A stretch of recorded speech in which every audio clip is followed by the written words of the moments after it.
Baik, terima kasih. Selamat siang pemirsa, dapat Anda lihat saat ini saya sudah berada di lokasi yang dimana menjadi tempat pembelajaran mata kuliah Teknik Reportase dan Investigasi Berita yang bertepatan di Gedung Fakultas Dakwah tepatnya di kelas KPI 5D. Dan seperti biasa juga pemirsa pada siang ini, tepatnya pada pukul 1 siang, kelas KPI 5D melakukan pembelajaran mata kuliah Teknik Reportase dan Investigasi Berita yang didampingi oleh Pak Adi selaku dosen mata kuliah Teknik Reportase dan Investigasi Berita. Seperti biasa juga dapat Anda lihat pemirsa, pertemuan kali ini diawali dengan penampilan praktik reportase dari kelompok 5. Pada kelompok ini membawakan dua tema berita penting pemirsa, yaitu yang pertama berita mengenai kalahnya Indonesia melawan Irak kemarin, dan berita kedua tentang rekomendasi tempat makan santai dan berkumpul keluarga dengan konsep indoor dan outdoor di Kota Serang. Tak hanya itu pemirsa, dapat Anda lihat juga pada praktik reportase kali ini terdapat kelompok yang presentasi, yaitu tepatnya dari kelompok 4 yang membahas materi tentang landasan hukum dan etika dalam praktik jurnalisme data dan investigasi di Indonesia.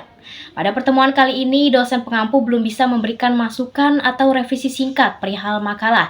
Hanya saja coretan dari hasil revisi makalah kelompok 4, pemirsa. Dikarenakan dosen belum bisa full hadir pada jam mata kuliah.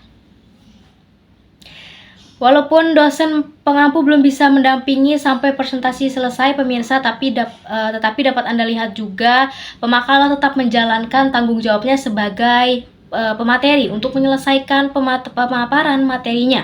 Tak hanya itu pemirsa, pemakalah juga ditugaskan oleh dosen pengampu untuk membahas atau berdiskusi mengenai isu saat ini tentang kontroversi tayangan ekspos pada media Trans 7 yang dianggap merendahkan pesantren.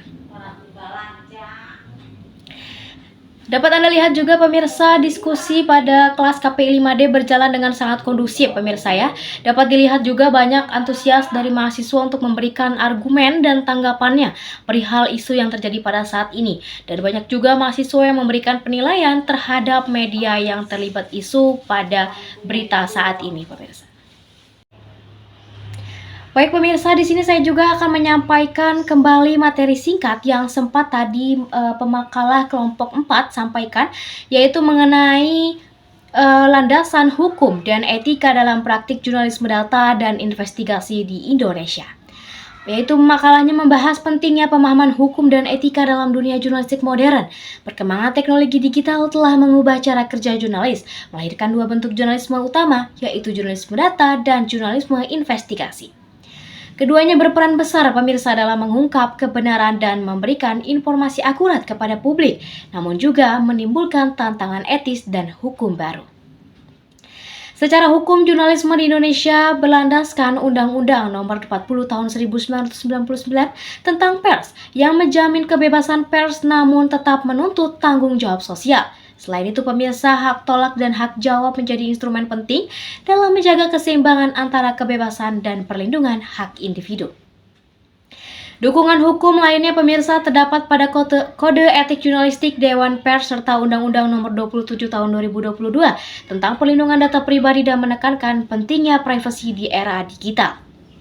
Makalah pada pertemuan kali ini juga pemirsa menyoroti tantangan besar di era digital seperti penyalahgunaan Undang-Undang ITE, fenomena clickbait, serta menurunnya standar etika akibat tekanan algoritma dan kecepatan berita. Oleh karena itu, profesionalisme dan literasi hukum menjadi hal penting untuk jurnalisme tetap menjaga kredibilitasnya.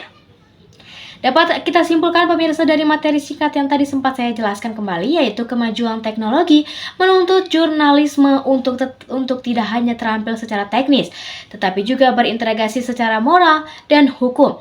Jurnalisme yang sehat harus berlandaskan etika, hukum, dan nilai kemanusiaan, sehingga mampu menjaga kepercayaan publik. Bagi mahasiswa komunikasi dan penyiaran Islam, nilai-nilai seperti amanah, sirki, dan hikmah kebijaksanaan harus menjadi dasar dalam praktik jurnalisme profesional dan berakhlak. Baik pemirsa, hanya itu yang dapat saya laporkan dari Gedung Fakultas Dakwah, tepatnya di ruang 6 di kelas KPI 5D. Terima kasih atas laporannya, saya kembalikan ke studio.